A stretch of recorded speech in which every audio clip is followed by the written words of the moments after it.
كلمتان حبيبتان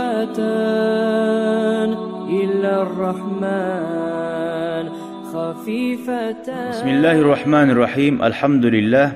234. hadis.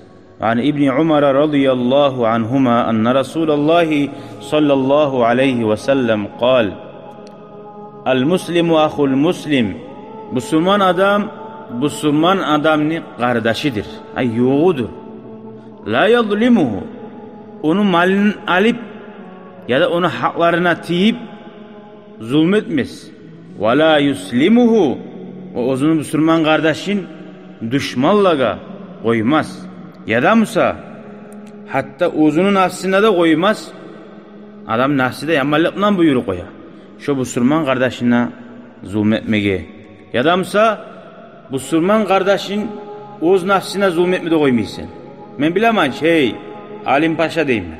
Sen erten namazga barmaysan, sen özüne zulmet etsen, etme kardeş deyip, özü ettiğin zulmudan da koymazsan.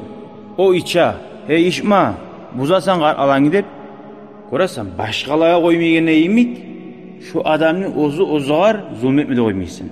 Özünü şeytanına da koymuyorsun, şunu yelkesine minmazsın hep.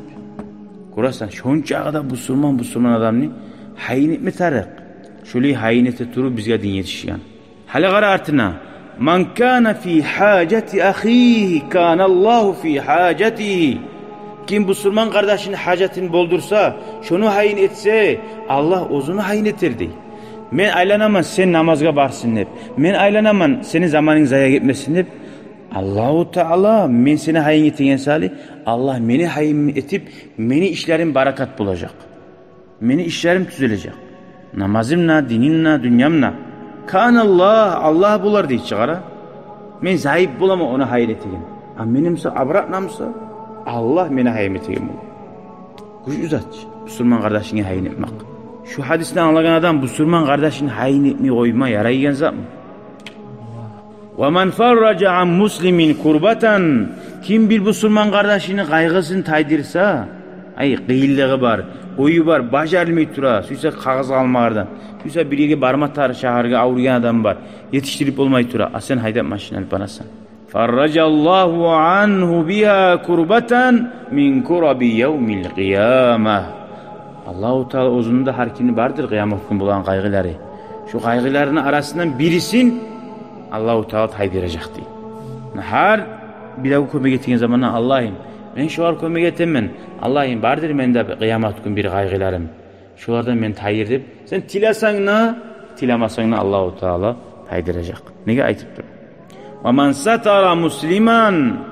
Kim Müslüman kardeşini ayıbını yaşırsa سَتَرَهُ اللّٰهُ يَوْمَ الْقِيَامَةِ. Allah-u Teala ozunu da ayıpların kıyamet günü yaşırar da baydı. Misali yaratılan halk can canavar bolsun barzat Allah-u Teala'nı yaratkan mahlukatıdır. Şolaga yaxşı bolsan Allah sağa yaxşı bolar.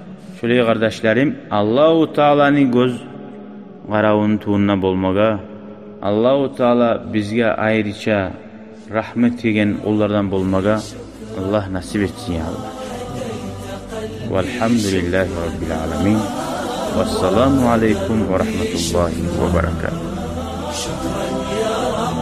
شكرا يا ربي شكرا هديت قلبي شكرا نورت دربي شكرا شكرا يا